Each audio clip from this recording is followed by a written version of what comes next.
Detente. Lo que estás a punto de presenciar es un encuentro que no debería haber ocurrido, una conversación que desafía la lógica y que culmina con una revelación tan demoledora como liberadora. Soy el padre Daniel, y esta mañana recibí la última carta de Elías, un joven cuyo destino se había roto en 1000 pedazos. Él buscó a un anciano sacerdote en un monasterio olvidado, no para rezar, sino para exigir una respuesta a su dolor. Esta carta contiene la transcripción completa de lo que sucedió entre ellos, lo que un sacerdote anciano le reveló a este joven desesperado. Si sientes que la injusticia ha borrado el mapa de tu vida y buscas una luz que te muestre el camino de vuelta, quédate, porque al final de esta historia tendrás en tus manos la llave maestra para transformar tu sufrimiento en tu mayor fuerza. El polvo de 2 semanas de camino se había adherido a la piel y el alma de Elías como un sudario. Había abandonado la capital, la ciudad de luces y falsas promesas, arrastrando el recuerdo de un incendio que le había robado a su esposa, Lía, y a su pequeña hija, Sara. La justicia humana había fallado, declarando el fuego un accidente, pero Elías sabía que la codicia tenía llamas más mortales que el queroseno. El terrateniente vecino, don Ramiro, había codiciado su pequeña propiedad familiar, y Elías estaba convencido de que él había pagado para provocar el siniestro. Su fe, antes una roca sólida, se había pulverizado en arena caliente, y ahora solo sentía una furia fría y cortante, un anhelo obsesivo de confrontación y una necesidad imperiosa de desmantelar la mentira. Había viajado al monasterio de San Lázaro, un enclave de piedra de siglos olvidado en las cimas áridas de la Sierra del Alma Rota, buscando al padre Simeón. No buscaba consuelo, buscaba la verdad absoluta y el castigo divino que, según las leyendas rurales, el anciano guardaba celosamente. Elías golpeó la pesada puerta de roble con una violencia desmedida, un acto reflejo de la tormenta que rugía en su pecho. Unos minutos después, la puerta se abrió lentamente, revelando la figura del padre Simeón. Elías se quedó inmóvil. El sacerdote no era simplemente anciano, parecía pertenecer a otro siglo. Su sotana era de lana gruesa y desteñida, y su figura era enjuta, casi esquelética. Su rostro era un pergamino de arrugas profundas que convergían hacia unos ojos de un azul pálido, casi blanco, velados por la edad, pero de una intensidad que perforaba la armadura de Elías. Era frágil como un junco al viento, pero irradiaba una quietud inquebrantable. «Pasa, hijo», dijo Simeón, su voz un susurro que sonaba más como el lamento del viento que como una voz humana. «Te estaba esperando. Tu angustia llegó aquí mucho antes que tu cuerpo fatigado». Elías no se molestó en disimular su incredulidad. Entró en el oscuro claustro. El aire interior del monasterio olía a incienso viejo, a cera derretida, a humedad ancestral de piedra y, sorprendentemente, a tierra seca y hierbas silvestres. La nave central de la capilla, a la que Simeón lo condujo, era austera. «No soy tu hijo, padre», espetó Elías, su voz cargada de la acidez del dolor. «Solo estoy aquí porque he escuchado que eres el último eslabón de una sabiduría que la Iglesia moderna ha olvidado. Vengo a preguntarte por qué».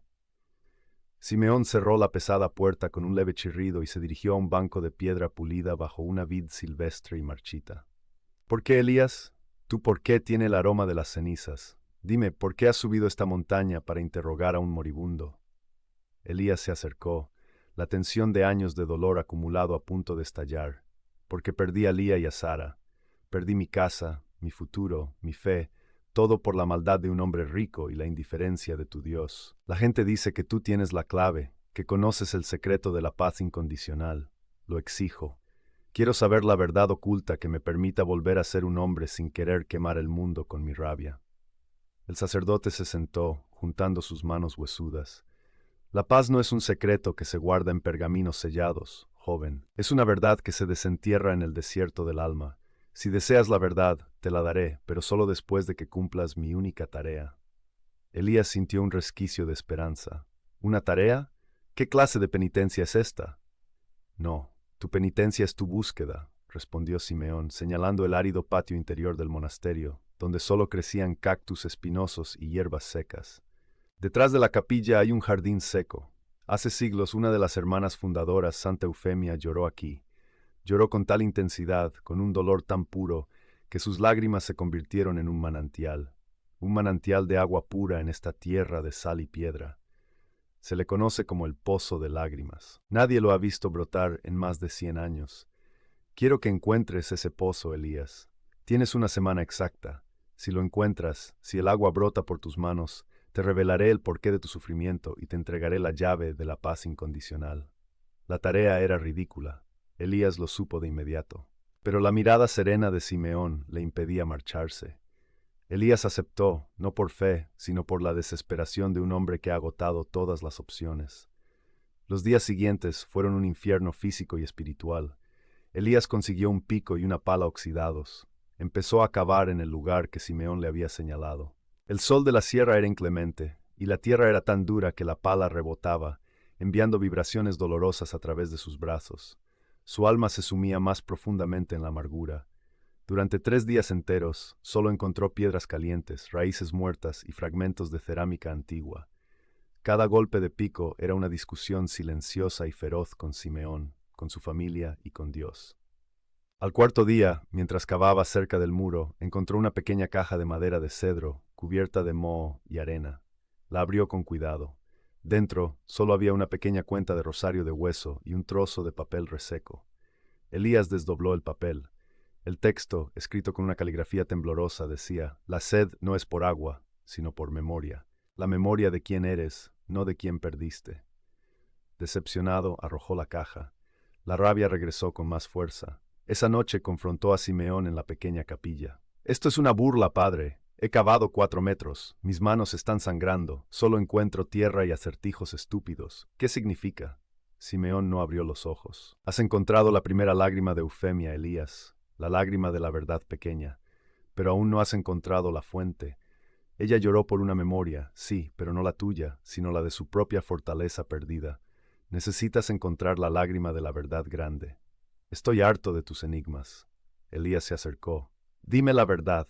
¿Por qué? Dime por qué Dios permite que el justo sea devorado por el fuego que enciende el impío». El anciano abrió sus ojos. «Elías, la pregunta que haces, el porqué de tu dolor, no tiene respuesta simple en este lado del velo. Nadie lo sabe, y quien diga saberlo te miente. Pero la pregunta equivocada nunca lleva a la verdad. Vuelve a cavar, vuelve a buscar la fuente. Cuando entiendas que la desesperación es una armadura que te encarcela, no una liberación que te protege, verás el agua». Elías regresó al agujero, no a cavar con furia, sino a sentarse. Tomó la cuenta de rosario y la frotó entre sus dedos sucios. La sed que antes era de venganza, ahora era de comprensión. Durante el 5.º y 6.º día, Elías siguió cavando con resignación metódica. Encontró más objetos: un pequeño espejo de cobre oxidado, una pequeña cruz de madera de olivo y una flauta de hueso que emitía un silbido bajo y melancólico. El 7.º día, el plazo fatal, llegó. El pozo era un cráter profundo, pero estaba seco. Había fallado. La decepción no se convirtió en rabia, sino en rendición total. Elías no gritó al cielo. Miró la pala, el agujero, y sin poder evitarlo, las barreras cayeron. Elías comenzó a llorar. No eran lágrimas de furia, sino lágrimas puras, descontroladas, las que no había podido derramar en el funeral.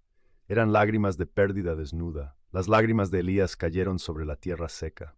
En ese instante, la flauta de hueso emitió un silbido, soplada por una ráfaga de viento. Entonces el padre Simeón apareció.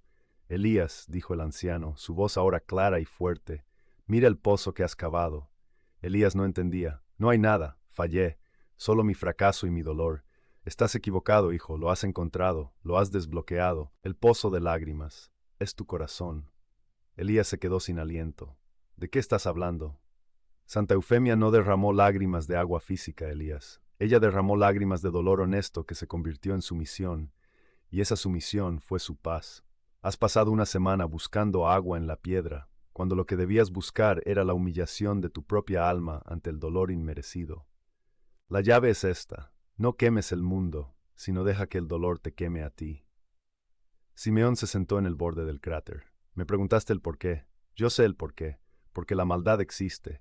Pero ese no es el secreto que necesitabas. El secreto que necesitabas era: ¿qué hago ahora con el por qué?» El anciano hizo una pausa. «Escúchame bien, Elías. Yo no te estaba esperando por casualidad. Vine a este monasterio hace 70 años para pagar una deuda. Yo también perdí a mi familia, pero no por el fuego de otro. Yo era un joven imprudente que condujo mi carro en estado de embriaguez. Fui yo quien causó un accidente en el que murieron una madre y su pequeña hija. La justicia humana me cubrió, pero la justicia divina nunca me dejó. Me arrastré hasta aquí buscando la misma verdad que tú, exigiendo el porqué de mi propia culpa. Elías sintió un escalofrío helado. Tú eres la maldad que busco, Simeón.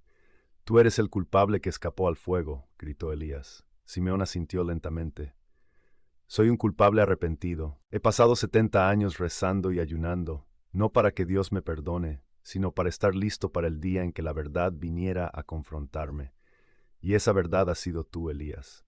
El sacerdote tomó la flauta de hueso del suelo. Encontraste la flauta de Eufemia. Ella la hizo con el hueso de uno de sus hijos. Elías, la verdad grande que te revela este viejo desesperado es esta. La única manera de silenciar la voz del dolor es con el instrumento de la resurrección. La pregunta no es por qué pasó el fuego, sino qué vas a construir con las cenizas que quedan. Simeón extendió la flauta hacia Elías. Si me matas ahora obtendrás tu justicia y yo obtendré mi paz, pero tu alma seguirá vacía. Si me perdonas o al menos me dejas ir, obtendrás la llave de la paz. Usa esta flauta para que tu dolor no sea mudo, sino que cante a otros. Elías tomó la flauta, su mano temblando, la llevó a sus labios, sopló. No hubo música, solo un silbido melancólico. He fallado en traerte agua, Simeón, dijo Elías, tranquilo, pero he encontrado la fuente, y no es la fuente de la venganza. Simeón sonrió. Ve, hijo, sube a la montaña, no a enterrar el dolor, sino a plantar el recuerdo de Lía y Sara. Tu vida no es sobre lo que perdiste, sino sobre el hombre que puedes ser ahora. Cuando Elías levantó la vista, Simeón ya no estaba. Elías subió del cráter, recogió la caja de cedro y la cuenta de rosario. En lugar de irse, se dirigió a un lado del jardín. Cavó lentamente, con cuidado, plantando alrededor del cráter las pocas semillas que había traído. Plantó la cuenta de rosario en el centro. Dejó el monasterio al atardecer, llevando consigo solo la flauta de hueso y una paz nueva. Su dolor no había desaparecido, seguía allí, pero ya no era un arma de destrucción. Al cruzar la pesada puerta de roble, sintió que el viento que soplaba desde la montaña era diferente. Ya no aullaba a su desesperación, cantaba a su resurrección. Elías dejó el monasterio. Me escribió meses después contándome que había regresado a la ciudad y había transformado la propiedad quemada en un pequeño jardín comunitario, un jardín de la memoria para Lía y Sara, donde otros jóvenes desesperados iban a hablar con él. Él, el joven que buscaba justicia, se había convertido en el sacerdote, el confesor, el sembrador de esperanza. La soledad que Elías sintió es la misma que sentimos todos cuando exigimos una respuesta al dolor. Pero Simeón le reveló la verdad. El secreto de la paz no es la ausencia de conflicto, sino la elección de convertir la herida en fuente de vida.